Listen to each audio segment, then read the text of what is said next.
بسم الله الرحمن الرحيم.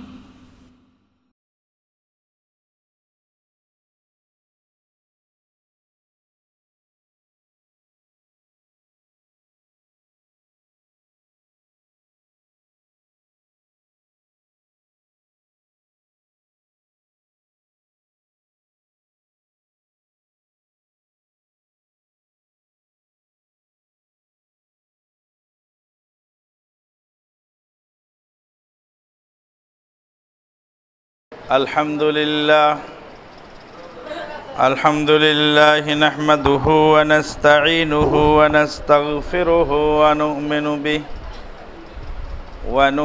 به ونتوكل عليه ونعوذ بالله من شرور أنفسنا ومن سيئات أعمالنا من يهده الله فلا مضل له ومن يضلل فلا هادي له وأشهد أن لا إله إلا الله وحده لا شريك له وأشهد أن محمدا عبده ورسوله صلى الله عليه وسلم الذي أرسله بالحق بشيرا ونذيرا وداعيا إلى الله بإذنه وسراجا منيرا أما بعد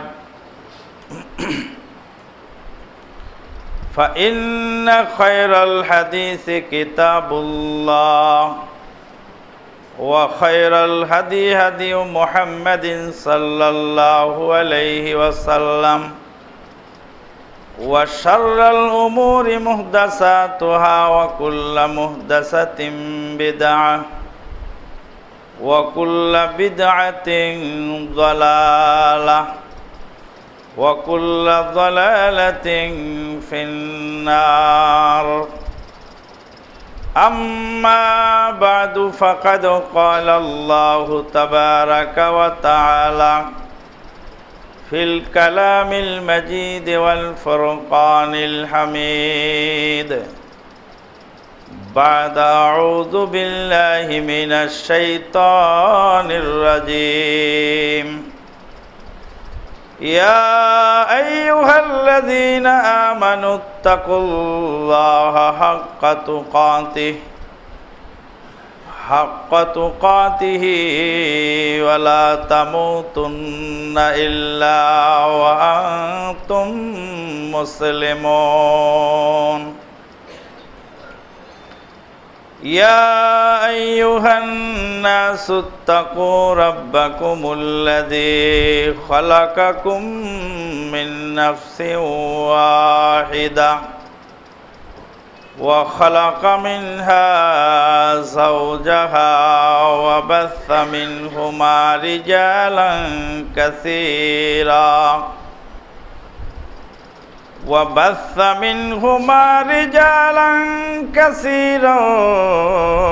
ونساء واتقوا الله الذي تساءلون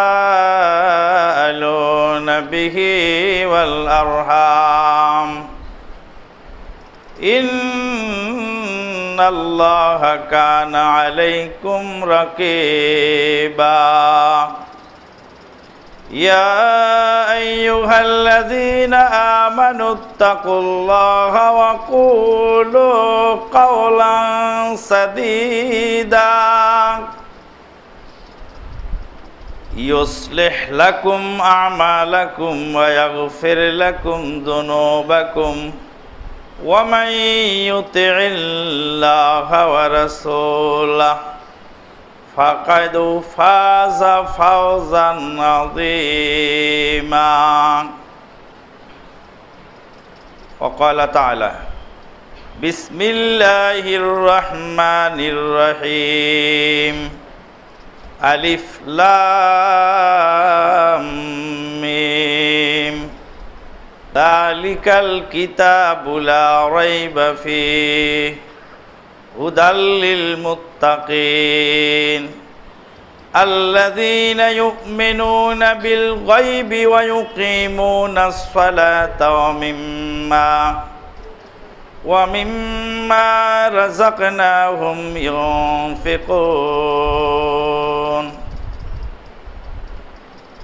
وقال تعالى مثل الذين ينفقون أموالهم في سبيل الله كمثل حبة أنبتت 7 سنابل في كل سنبلة 100 حبة والله يضاعف لمن يشاء والله واسع عليم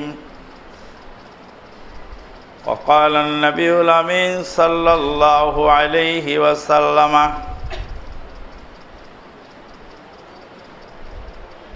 من بنى لله مسجدا بنى الله له بيتا في الجنة أو كما قال عليه الصلاة والسلام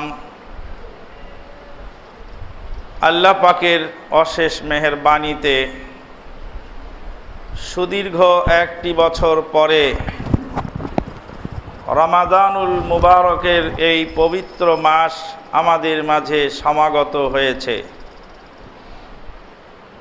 যে আল্লাহ পাক আমাদেরকে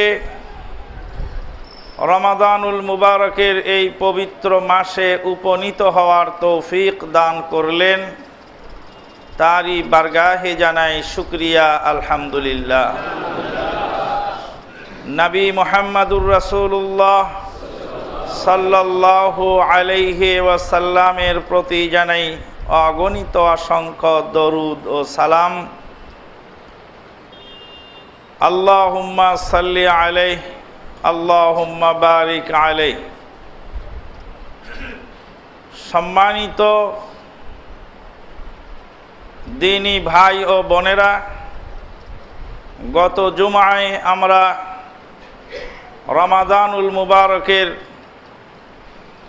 ফাজাইল মাসাইল সংক্রান্ত কিছু আলোচনা শুনেছি।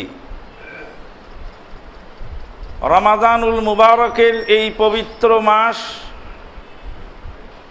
গত বছর আমরা যারা পেয়েছি তারা এবারও অনেকেই পেয়ে গেলাম আলহামদুলিল্লাহ।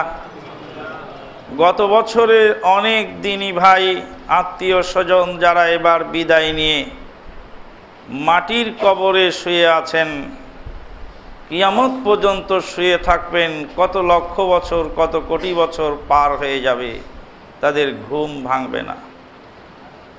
এবারের রমাজান যারা আমরা পেলাম, আগামীতে আমরা কে বেঁচে থাকবো আর কে বিদায় নিব তাও আমরা জানি না।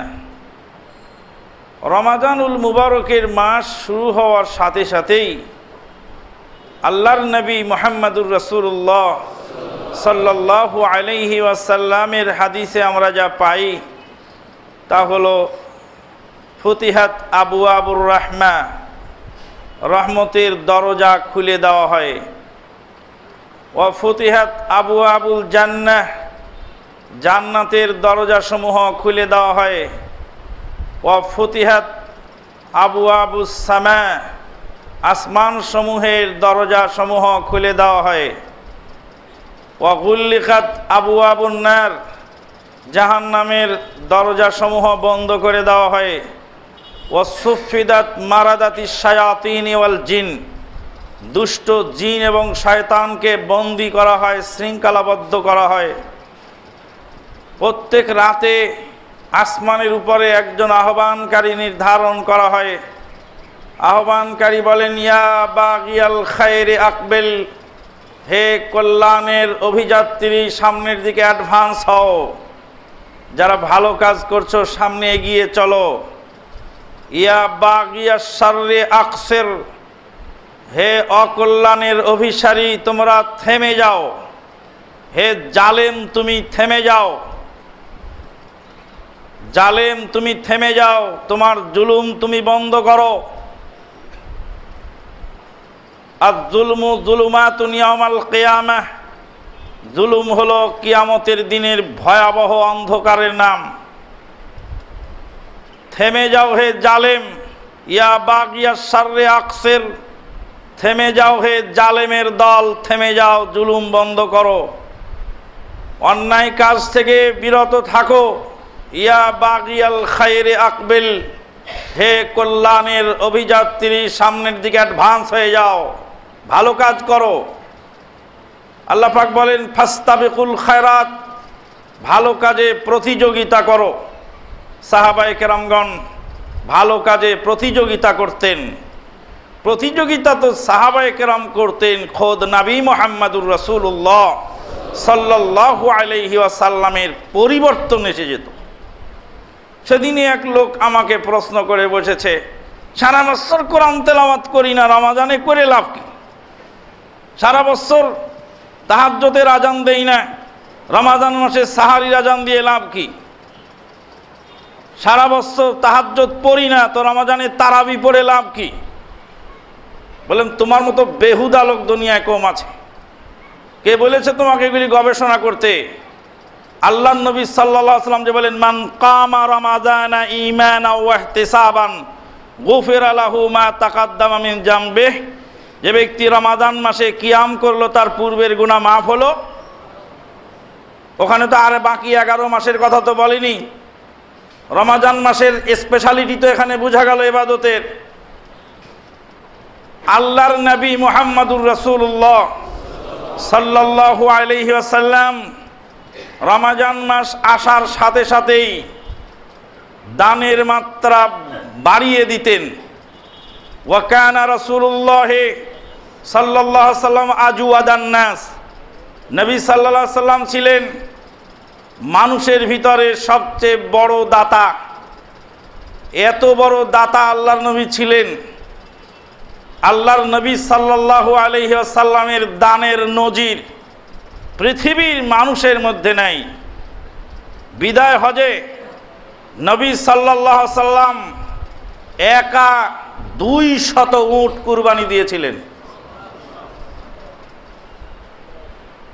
ইন্তেকালের সময় বাড়িতে পয়সা করি নাই, কিন্তু বিজয় হজে 200 উট নিজে কুরবানি দিলেন খোদ নবী মুহাম্মদুর রাসূলুল্লাহ সাল্লাল্লাহু আলাইহি ওয়াসাল্লাম।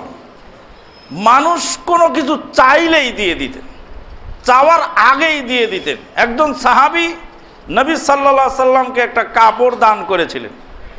আরেকজন সাহাবী এসে কি চমৎকার কাপড়টা, নবী সাল্লাল্লাহু আলাইহি ওয়াসাল্লাম সাথে সাথে দিয়ে দিলেন, এই নিয়ে যাও, তোমার যখন পছন্দ হয়েছে তুমি নিয়ে যাও। আমরা অনেকেই বলি একজনের দেওয়া জিনিস আবার দেয় কেমন করে, বলি না যে আমাকেই দিয়েছে আর একজন, তা আমি আবার তোমাকে দেবো কেন? জি না, দেওয়া জিনিসও দেওয়া যায়, তার দলিল হলো এটা। সাহাবায়ে কেরামগণ অনেকেই মন খারাপ করে কথা বলা শুরু করলেন যে তোমার মতো বেহুদা লোক কম আছে। আল্লাহর নবী সাল্লাল্লাহু আলাইহি ওয়াসাল্লামকে লোকটা শখ করে দিয়েছে, জিনিসটা গায়ে দিয়েছেন, আল্লাহর নবীর শরীরের সাথে একটা ম্যাচিং খায়, আর তুমি গিয়ে সামনে সামনে বলা শুরু করলে, দিল তো খপ করে নিয়ে নিলে। বলছে বেহুদা আমি না তুমি? আমি বেহুদা হবো কেন? বেহুদা তো তুমি। আল্লাহর নবী সাল্লাল্লাহু আলাইহি ওয়াসাল্লামের দেহ মুবারকের জামা যে আমার গায়ে লাগলো, এর সৌভাগ্য কে পাবে? এত বড় সৌভাগ্য আমি হাতছাড়া করবো নাকি? অসম্ভব। নবী সাল্লাল্লাহু আলাইহি ওয়াসাল্লাম আজওয়াদান নাস, সবচেয়ে বড় দাতা ছিলেন।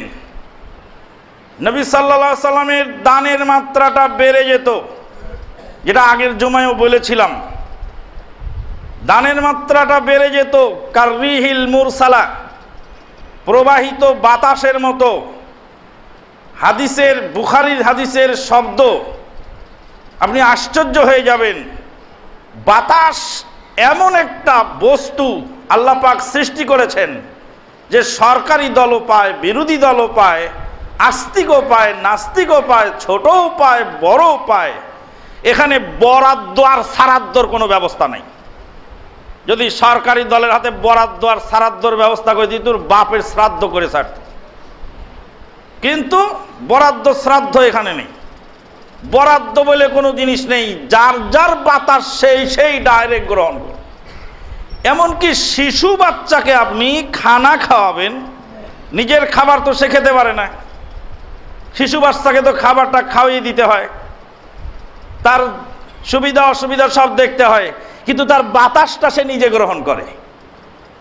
আল্লাহু আকবার। সুবহানাল্লাহ বিহামদি সুবহানাল্লাহিল আযীম।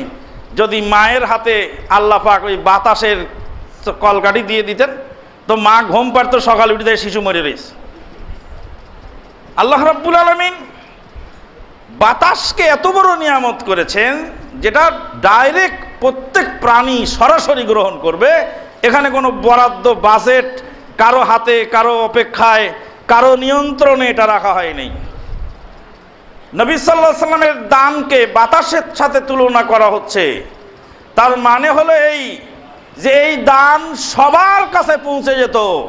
ইসলামের দুশমনকেও আল্লাহর নবী দান করতেন, ইহুদি নাসারাদেরকে পেলেও দান করতেন, মুসলমানকেও দান করতেন, ছোটকে দান করতেন, বড়কে দান করতেন। দোতলায় জায়গা না পেলে দক্ষিণে জায়গা আছে, ওখানে প্যান্ডেল করা আছে মসজিদের দক্ষিণে। অনেক দিন আগে আমরা বলেছিলাম যে আর কটা দিন সবুর করো, রসুন বুনেছি। রসুনের জায়গা হয়ে গেছে, রসুনের মাটি আমরা পেয়ে গেছি, রসুন বোনার জায়গা হয়ে গেছে আলহামদুলিল্লাহ। এখন লাঙ্গল দিতে হবে, রসুনের বীজ এনে বুনলেই আপনি রসুন খেতে পাবেন। কবি বলে গেছেন, ছেলে ঘুমালো, পরা জুড়ালো, বর্গি এলো দেশে, বুলবুলিতে ধান খেয়েছে, খাজনা দিব কিসে, ধান ফুরুলো পান ফুরুলো, খাজনার উপায় কি, আর কতদিন সবুর করো, রসুন বুনেছি।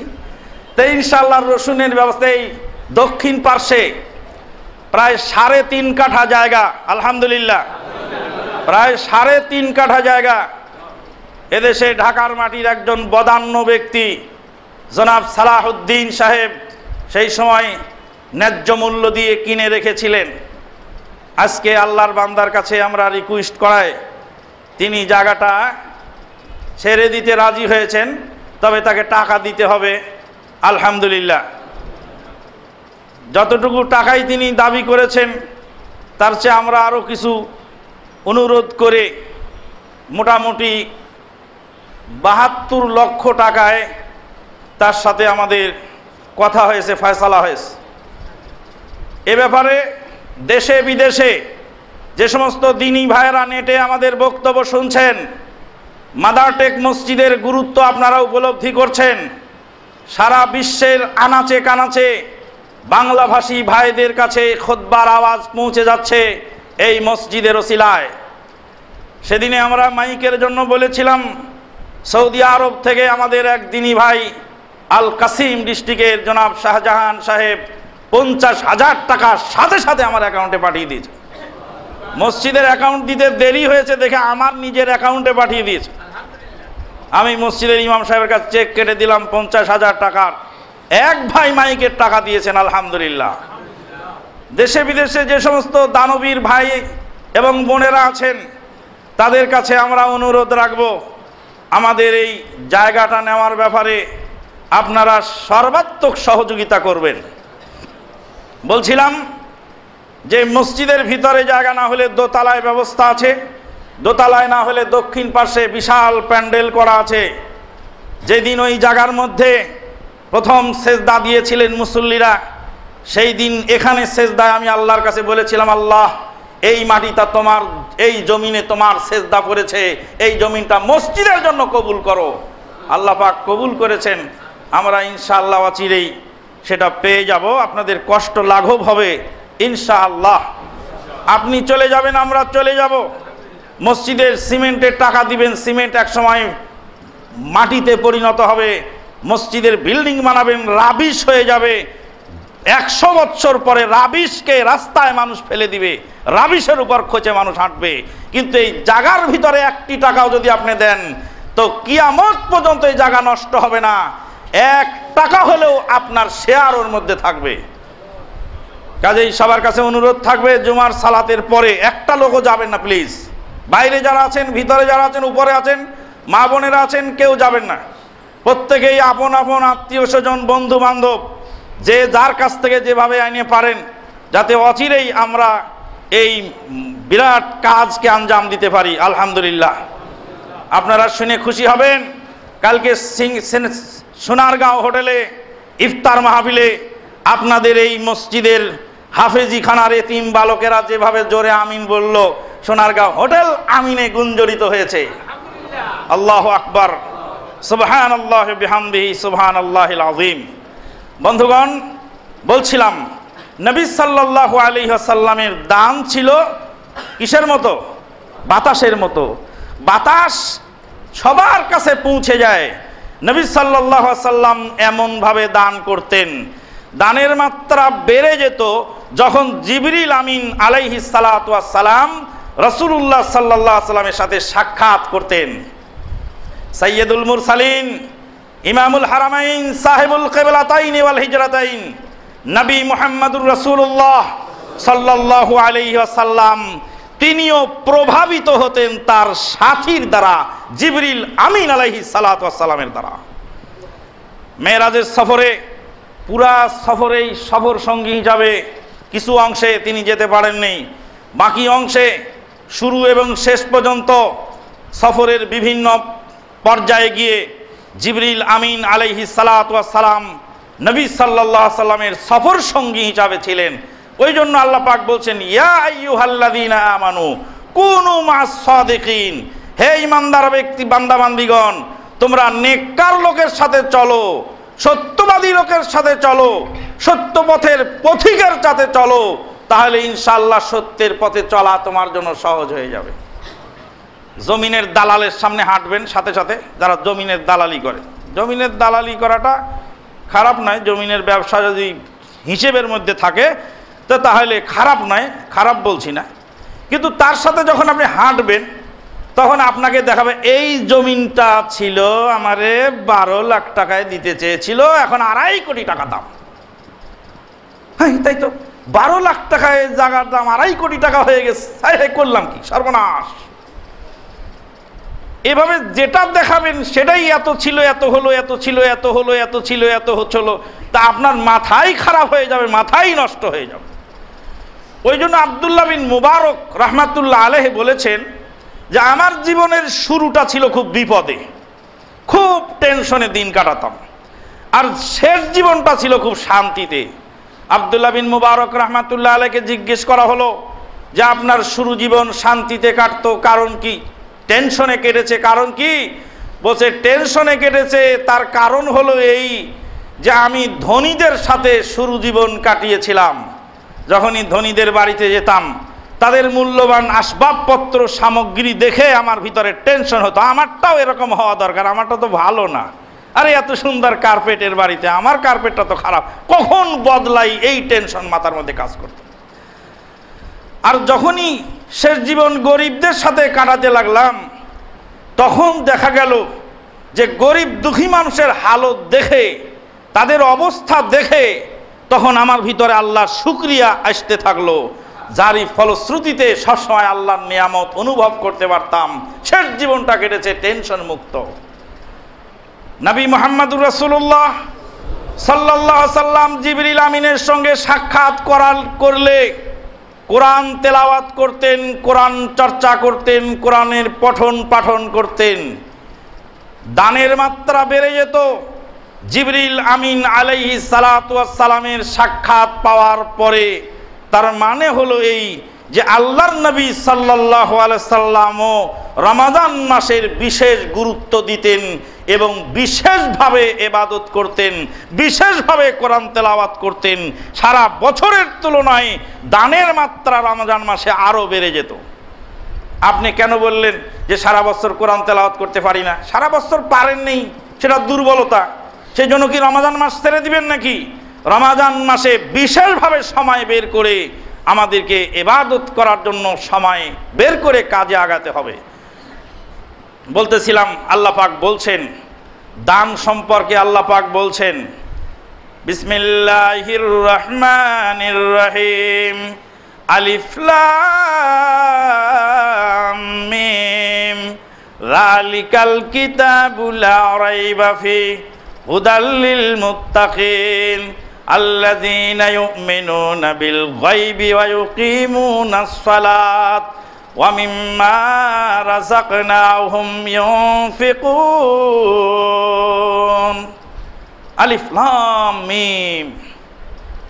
কিসের আওয়াজ শুনতে পাচ্ছি? এটা কিসের আওয়াজ? এটা কি জিনিস? এটা কি আওয়াজ শুনতে পেলাম?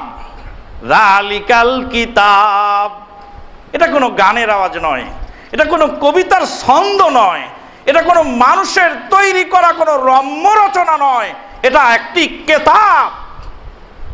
লা রাইবা ফিহ, এই কিতাবের বৈশিষ্ট্যটা কি? দুনিয়ার সব কিতাবে সন্দেহ থাকে, ভুল থাকে, এই কিতাবে কোনো সন্দেহ ভুল নাই। লা রাইবা ফিহ, বুঝলাম তো কিতাবে সন্দেহ নেই। কি কাজ হয়? হুদাল লিল মুত্তাকিন, মুত্তাকিনদের জন্য হেদায়েত। এই হেদায়েত নিয়েই কোরআন এসেছে দুনিয়ার বুকে। আল্লাহু আকবার। কোরআন দেখেন কি সুন্দর।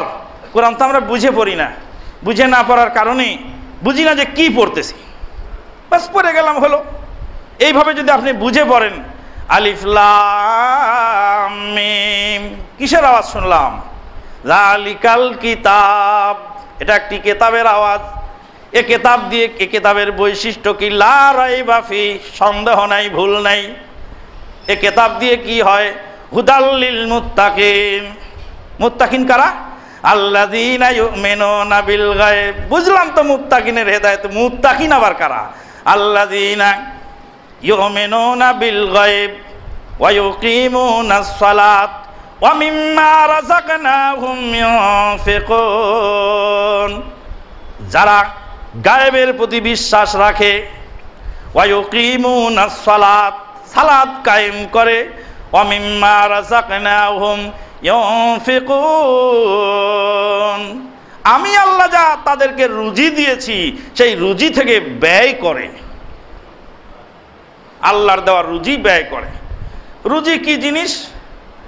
রুজি হলো টাকা পয়সা, রুজি হলো এলেম, রুজি হলো বিদ্যা বুদ্ধি, রুজি হলো শক্তি, রুজি হলো বিচক্ষণতা। আল্লাহ তার বান্দাকে যা কিছু দিয়েছেন সবগুলি আল্লাহর দেওয়া রুজি। আপনার গায়ে যে শক্তি আছে, শক্তিটাও আল্লাহর রুজি। আপনি যে টাকা পয়সা মালিক হয়েছেন, টাকা পয়সাটাও আল্লাহর দেওয়া রুজি। ওয়া মিম্মা রাযাকনাহুম ইউনফিকুন, ওই জন্য কথা বলবেন, কথা বললে রুজি হয়ে যায়। আল্লাহু আকবার। যাত্রাবাড়ি মাদ্রাসা মুহাম্মাদিয়া আরাবিয়ার উস্তাদ, আমার উস্তাদ কারি শেখ মুজিবুর রহমান সালাফি, সিয়াম পালন করেছেন, গাড়িতে চড়ে কোথায় যাচ্ছেন। উস্তাদি ইফতার করবেন কিভাবে? উস্তাদি ইফতার কিভাবে করবেন তা জানি না। উস্তাদির কোনো টেনশন নেই, গাড়ি চলছে, ইফতারের টাইম তো হয়ে গেল। ইফতারের টাইম হয়ে গেল, চট করে পকেট থেকে একটা চকলেট বের করে বিসমিল্লাহ বলে চুষতে লাগলেন, ইফতার হয়ে গেল। আল্লাহু আকবার, সুবহানাল্লাহ। সারা বছর নফল সিয়াম পালন করেন। সারা বছর নফল সিয়াম বলতে সুন্নতি তরিকায়, মানে বছর লাগাতার নয়। উনি এসে কিছু টাকা একদম প্রথম ওই জায়গার জন্য দান করে গেছিলেন মসজিদে। আর উনি বলেছিলেন যে এই জায়গাটা মসজিদে নিয়ে নেন, আমি দিলাম। ওয়া মিম্মা রাযাকনাহুম ইউনফিকুন ওয়াল্লাযীনা ইউমিনুনা বিমা উনজিলা ইলাইকা ওয়া মা উনজিলা মিন ক্বাবলিক ওয়া বিল আখিরাতি হুম ইউকিনুন, আখিরাতের প্রতি তাদের ইয়াকিন থাকে। উলাইকা আলা হুদাম মির রাব্বিহিম ওয়া উলাইকা হুমুল মুফলিহুন, ওই সমস্ত মুত্তাকিন, সেই সমস্ত মুত্তাকিন হেদায়েত হবে যেই মুত্তাকিন ব্যয় করে আল্লাহর রাস্তায়। কি ব্যয় করে? সময় ব্যয় করে। সময় ব্যয় করে সে মাদার টেক মসজিদে খুতবা শুনে যায়, আল্লাহ তাকে হেদায়েত নসিব করে দেয়।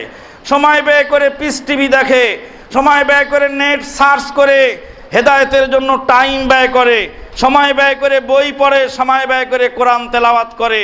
আর যারা এই দিন বুঝার ক্ষেত্রে সময় ব্যয় করে না, তাদের হেদায়েত নসিবও নেই। টাকা ব্যয় করতে হয়, কি দিয়ে? টাকা কিনতে হয়, বই কিনতে হয়। বই কিনে কিনে কিছু দিনী ভাই আবার দানও করেন, হাজার হাজার টাকার বই কিনে কিনে দান করছেন। আমরা তো চোখের সামনে দেখতে পাচ্ছি আল্লাহর দিনের কাজের জন্য আল্লাহর বান্দারা কিভাবে ব্যয় করতেছে। আবার কিছু লোক আছে যে নিজের একটা সালাতুর রসুল কেনার মতো শক্তিটাও ভিতর থেকে আসে না, মনে চায় না যে একটা কিতাব কিনে পড়ি, মাংনা যদি কেউ দেয় তো না হয় পড়তাম। মাংনা পড়ার আশায় বসে থাকলে হেদায়েত কি করে হবে? ওয়া মিম্মা রাযাকনাহুম ইউনফিকুন উলাইকা আলা হুদাম মির রাব্বিহিম ওয়া উলাইকা হুমুল মুফলিহুন। তারাই আল্লাহর তরফ থেকে হেদায়েত প্রাপ্ত, আর তারাই হলো দুনিয়া ও আখিরাতের সফল কাম। বখিল হলো দুনিয়ার নিশাম, ওয়াল বাখিলু ইউদাখিরুল মাল ওয়া ইয়াতরুকু লিগাইরিহি। বখিল মাল জমা করে আর অপরের জন্য রেখে যায়। বখিল হলো মালের পাহারাদার। এক বখিল মাল পাহারা দিয়ে দিয়ে আর এক বখিলের জন্য রেখে যায়। ওই বখিল আবার কিছুদিন পাহারা দেয়, একটু দেখে, আবার হয়তো একটু চাটে, খেয়ে ফেললে তো সব শেষ হয়ে যাবে, একটু চেটে চেটে আবার রেখে দেয়। এলো বখিল। ওয়াল বাখিলু ইউদাখিরুল মাল ওয়া ইয়াতরুকু লিগাইরিহি। বখিল মাল জমা করে এবং অপরের জন্য রেখে যায়। লা ইয়াস্তাফিদু বিহা ওয়া লা ইয়াস্তাফিদু বিহি ওয়া লা ইউফিদু বিহিল উম্মাহ। আর সে নিজেও উপকারে আনে না, আর অপরকেও সেই মাল দিয়ে উপকার পৌঁছায় না। এটা আমার কথা নয়, এটা মক্কা মুআজ্জামার ইমাম ফজিলাতুশ শেখ ডক্টর সাউদ শুরাইম হাফেজাহুল্লাহ ওয়া রাহুনার খুতবার একটি অংশ। তিনি বলছিলেন, একদিন শেষ খুতবা যেদিন শুনে আসলাম, বলেন আইনাল আকাসেরা ওয়া আইনাল কায়াসেরা ওয়া আইনাল জাবাবেরা ওয়া আইনাল ফারাইনা ওয়া আইনা মুলুকুল আরদ। আকেসরা কায়সাররা কোথায় চলে গেল? রোমান সম্রাট কায়সার কোথায় গেল? পারস্য সম্রাট কেসরা কোথায় চলে গেল? কোথায় ফেরাউন চলে গেল? কোথায় চলে গেল পৃথিবীর নরসার্দুল? কোথায় তারা চলে গেল? মুহূর্তের মধ্যে এ দুনিয়া থেকে নিষ্প্রভ হয়ে গেল। অতএব তোমাদের মাল, তোমাদের শক্তি, তোমাদের মুখের বাণী, আপনার একটা মুখের বাণীও যদি এই কাজে, ভালো কাজে সহযোগিতা করে, তাহলে ইয়া বাগিয়াল খায়রে আকবেল, ওই ফেরেশতার ওই দোয়ার মধ্যে আপনি আমি শামিল হয়ে গেলাম। আল্লাহ পাক বলছেন, মাসালুল লাযিনা ইউনফিকুনা আমওয়ালাহুম ফি সাবিলিল্লাহ ফি সাবিলিল্লাহি কামাসালি হাববাতিন আম্বাতাত সাবআ সানাবিলা ফি কুল্লি সুমবুলাতিন মিয়াতু হাব্বা ওয়াল্লাহু ইউযাইফু লিমান ইয়াশা ওয়াল্লাহু ওয়াসিউন আলীম। মাসালুল লাযিনা ইউনফিকুনা আমওয়ালাহুম, তাদের দৃষ্টান্ত হলো যারা নিজেদের মালকে ব্যয় করে, ফি সাবিলিল্লাহ কামাসালি হাববাতিন আম্বাতাত সাবআ সানাবিলা, যেমন একটি বীজের মতো। একটি বীজ জমিনে ফেলে দিলে, একটা ধানের বীজ জমিনে ফেলে দিলে একটি গাছ হয়। সেই গাছের সাথে 7টি শাখা বের হয়। একটি গমের গাছের সাথে একটা ছোপ হয়, একটা বীজ থেকে একটা গমের গাছে একটা ছোপা হয়, একটা ধান থেকে ধানের গাছে ছোপা হয়। আল্লাহু আকবার। আম্বাতাস সাবআ সানাবিলা ফি কুল্লি সুমবুলাতিন মিয়াতু হাব্বা ওয়াল্লাহু ইউযাইফু লিমান ইয়াশা। আল্লাহ বলেন, বান্দা, একটা দানার মধ্যে, শীষের মধ্যে আবার 100টা থাকে, এইভাবে 700 হয়ে যায়। আল্লাহু আকবার। ওই জন্য আল্লাহ নবী বলছেন যে আল্লাহ পাক তার বান্দার দানকে 10 থেকে নিয়ে শুরু করে 700 গুণ পর্যন্ত বৃদ্ধি করা হয়। সহিহ হাদিসে 10 থেকে নিয়ে 700 গুণ পর্যন্ত বৃদ্ধি হয়। আর জালজয়ীফ হাদিসে আসছে যে রমজান মাসে 70 গুণ বৃদ্ধি করা হয়। আর 1 লাখ নেকি, 1 টাকা ভেঙে খেলে 1 লাখ নেকি, ওর কোনো দলিল নেই। মানুষের মনে ধরছে বলে বেড়াচ্ছে। সস্তা নেকি বস্তা ভাও পাওয়া যায়, নিয়ে যাও। ওয়াল্লাহু ইউযাইফু লিমান ইয়াশা, আল্লাহ যারটা ইচ্ছা করেন তারটা বৃদ্ধি করেন। ওয়াল্লাহু ওয়াসিউন আলীম, আল্লাহ হলেন প্রশস্ত এবং সর্বজ্ঞ। আল্লাহু আকবার। যে দানের দৃষ্টান্ত হলেই পৃথিবীর বুকে কোনো শক্তি নাই যেই শক্তি আল্লাহর গজবকে ফিরাতে পারে। আল্লাহর গজবকে ফিরানোর ক্ষমতা রাখে 3টি জিনিস, তার ভিতরে একটা হলো ইস্তেগফার। আল্লাহ পাক বলেন, ওয়ামা কানাল্লাহু লিউআযযিবাহুম ওয়া আনতা ফীহিম ওয়ামা কানাল্লাহু মুআযযিবাহুম ওয়া হুম ইস্তাগফিরুন। ওয়ামা কানাল্লাহু লিউআযযিবাহুম, ও নবী, আল্লাহ পাক তাদেরকে শাস্তি দিতে চান না যতক্ষণ তা আপনি সেখানে থাকেন। আপনার সুন্নত থাকলে শাস্তি হবে না, আপনার হুকুম পালন করলে শাস্তি হবে না। উহুদের যুদ্ধে নবী নিজে ছিলেন, সাহাবীরা শাস্তি পেয়ে গেলেন কেন? নবীর হুকুম পালন করা হয়নি তাই। ওয়ান তাফিহিমের মানে হলো নবীর হুকুম পালন করা। ওয়ামা কানাল্লাহু লিউআযযিবাহুম ওয়া আনতা ফীহিম ওয়ামা কানাল্লাহু মুআযযিবাহুম ওয়া হুম ইস্তাগফিরুন। তাদেরকে আল্লাহ শাস্তি দিবেন না যতক্ষণ তারা আল্লাহর কাছে ক্ষমা চাইবে।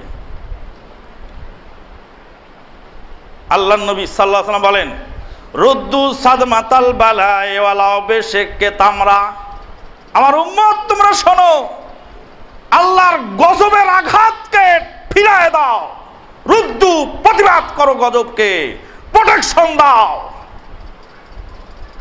ভূমিকম্পের মোকাবেলা করা হয়, ভূমিকম্পের মোকাবেলার বাগদাদা 14 পুরুষ 70 পুরুষ পারেনি, পারবেও না। গজবের মোকাবেলা, বন্যা খরা মোকাবেলা, কত লোক মোকাবেলা করলো আর মাটিতে বিলীন হয়ে গেল, মুহূর্তের মধ্যে লাশ হয়ে গেল। মক্কা মদিনা গোরস্থানে পরিণত করতে চেয়েছিল যে নরসার্দুল, 1 মিনিটের মধ্যে লাশ হয়ে গেল। বলছিল মক্কা মদিনা গোরস্থানে পরিণত করব। যেই নরসার্দুল বলেছিলেন রোড থেকে, ঘর থেকে মানুষকে ধরে এনে রাস্তায় জবাই করো, আমার দেশে আমার বিরুদ্ধে কেন মানুষ কথা বলবে, মুহূর্তের মধ্যে অর্ধুলঙ্গ লাশ পড়ে রইল। এখন ইন্টারনেট সার্চ করলে পাওয়া যাবে। চোখের পানি আমি রাখতে পারি নেই। নিজের দেশের মাটিতে গুলির আঘাতে ঝাঁঝরা হয়ে গেল শরীর। তার বক্তব্য নিজ কানে আমি শুনেছি আল জাজিরা টিভিতে। বলেছেন আমার দেশে আমার বিরুদ্ধে যে কথা বলবে তাকে ঘর থেকে বের করে রাজপথে জবাই করে দাও। সেনাবাহিনীদেরকে অর্ডার দিয়ে দিলেন, কোনো কাজ হয়নি, মুহূর্তের মধ্যে হয়ে গেল শেষ। আল্লাহর গজবকে ফিরানোর ক্ষমতা পৃথিবীর কোনো শক্তিতে নাই। আল্লাহ পাক বলেন, আল্লাহ নবী বলেন, রদ্দ সাদমাতাল বালা, হে আমার উম্মত আল্লাহর গজবকে ফিরায় দাও, প্রোটেকশন দাও। ওয়ালাউ বিশিক্কি তামরাতিন, তামরা শব্দের অর্থে একটি খেজুর। একটি খেজুরের অর্ধেক যদি দান করার ক্ষমতা থাকে, একটি খেজুরের অর্ধেক দান করে তুমি আল্লাহর গজবকে ফিরিয়ে দাও। আল্লাহর গজব ফিরাতে পারে যেই শক্তি, সেই শক্তির নাম হলো দান, সাদকা। 25 পয়সা দামের মুরগির ডিম আমার আম্মা দান করেছিলেন, স্বচক্ষে দেখা ঘটনা। 25 পয়সা তখন একটা মুরগির ডিমের দাম। 25 পয়সা দামের একটা মুরগির ডিম এক ফকির মিসকিন মহিলাকে দিয়ে দিলেন। মহিলাটা মুরগির ডিম পেয়ে খুব খুশি হয়ে গেলেন। ডিম দান করেছো তুমি, ডিম কি করবো আমি? বলে এটা তুমি ভাজি করে খেও। ডিম তো তখন জামাইয়ের খোরাক। জামাই আসলে তখন গ্রামের উপরে মানুষ খুঁজে বেড়াতো ডিম পাওয়া যায় কার বাড়িতে। এখন তার রোডে রোডে মোড়ে মোড়ে এরকম ডিপার্টমেন্টাল স্টোর হয়নি, আর এরকম মুরগির দোকান নেই যে পাইবেন আর জবাই করবেন। জামাই আসলে একটা ডিম ভেজে খাওয়া তো জামাইয়ের খোরাক। এই জামাইয়ের খাদ্য দিয়েছে আমি ফকির, আমাকে দানও মানুষ ডিম করেন, ডিমও দান করে। ডিম পেয়ে মহিলা চোখের পানি ছেড়ে দিয়ে কেঁদে চলে গেলেন উঠে। আর আমার বড় ভাই ঢাকায় রওনা দিলেন। মা বললেন যে আমার বেটা ঢাকায় গেছে, তুমি দোয়া করো। যেই গাড়িতে উঠেছিলেন সেই গাড়ি থেকে নামিয়ে দিয়েছে, 2 টাকা ভাড়া কম দিয়েছে। ছোট মানুষ 2 টাকা কম দিলাম। ভাই বেটা নাম, ছোট গাড়ি বাটপারি শিখেছো নাকি? বললো না, বড় ভাই বললো না যে 2 টাকা দাও, 2 টাকার কমে নিব না, নামাই দিল। তা আমিও আগে নেমে গেলাম। আল্লাহু আকবার। গাড়িটা নেমে গেল মানিকগঞ্জের কালীগঙ্গা নদী, তখনও ব্রিজ হয় নাই। ওখানে ফেরিতে উঠতে গিয়ে ঘুম করে সেই গাড়িটা কালীগঙ্গা নদীর 30 হাত পানির নিচে চলে গেল। 25 পয়সা দামের ডিমের দাম কত, মূল্য কত, সাদকার মূল্য কত। লক্ষ লক্ষ কিলোমিটার পথ আমার জীবনে আমি চলছি, বিমানে, ট্রেনে, বাসে, স্টিমারে, দেশে বিদেশে লক্ষ লক্ষ কিলোমিটার পথ আমার জীবনে আমি সফর করালো। 2 বার বিমান ধ্বংসের মোকাবেলা হয়েছে, মুখামুখি হয়েছে। কতবার মানুষের দুষ্কৃতিকারীদের অস্ত্রের মুখামুখি হয়েছে। আল্লাহর ফজল কর্মে আল্লাহ পাক হেফাজত করেছেন। মা ডেকে বলেন, বেটারে যেদিন আমি মরে যাব সেদিন তুই বুঝবি আমি যে দান করি, আমার দানের ওসিলায় আল্লাহ তোমাকে হেফাজত করে। তুমি বোঝো না? দান করলে রেগে যাও কেন? ভালো জিনিস একটা দিয়ে আসলাম, দেখছি নাই, কুই কেন দান করে দিস। ভালো একটা খাবার দিলাম, দান করে দিস। টাকাগুলি দিয়ে আসলাম, দান করে দিস। আল্লাহ হক বলছে আমাকে যেটা দেওয়ার দরকার দে, আমি খাই আলহামদুলিল্লাহ, না খাই আলহামদুলিল্লাহ। দান করতে পারলে আমি খুশি হই। বেটা আমি দান করি, আমার দানের বরকতে তুমি দুনিয়ায় চলো, আল্লাহ তোমাকে অ্যাক্সিডেন্টের হাত থেকে ফিরায়, তুমি জানো না? আল্লাহু আকবার। নবী সাল্লাল্লাহু আলাইহি ওয়াসাল্লাম বলেছেন, রুদ্দু সাদমাতাল বালাই ওয়ালাউ বিশাক্কি তামরাতিন, একটা খেজুরের অর্ধেক যদি দান করতে পারো তাহলে দান করো। তার মানে আপনার 2 টাকায় কি হবে গো? 62 লক্ষ টাকা না, আপনার 2 টাকারও দাম আছে। আল্লাহ নবীর হাদিস প্রমাণ করতেছে যে খেজুরের একটা দান করার ক্ষমতা নেই, অর্ধেক, তাও অর্ধেক হলেও দান করো, গজবকে ফিরায় দাও। আল্লাহু আকবার। আল্লাহ নবী বলেন, হাসরের ময়দানে মহা মুসিবতে মানুষ যখন ঘামের সাগরে সাঁতার কাটতে থাকবে, মাথার উপরে সূর্য থাকবে 1 মাইল উপরে, 1 মাইল উপরে, কাদরা মিল সহিহ হাদিস হলো 1 মাইল, আর জাল জয়ীফ হাদিস হলো আধা হাত উপরে। 1 মাইল উপরে সূর্য থাকবে, সেই সূর্যের তাপে মানুষের মগজ টকবক করে গলে গলে পড়বে। সেই দিন, সেই মহা মুসিবতের দিনে আল্লাহর বান্দা যারা দান করেছিল তারা দানের সাদকার ছায়ায় তারা অবস্থান করবে।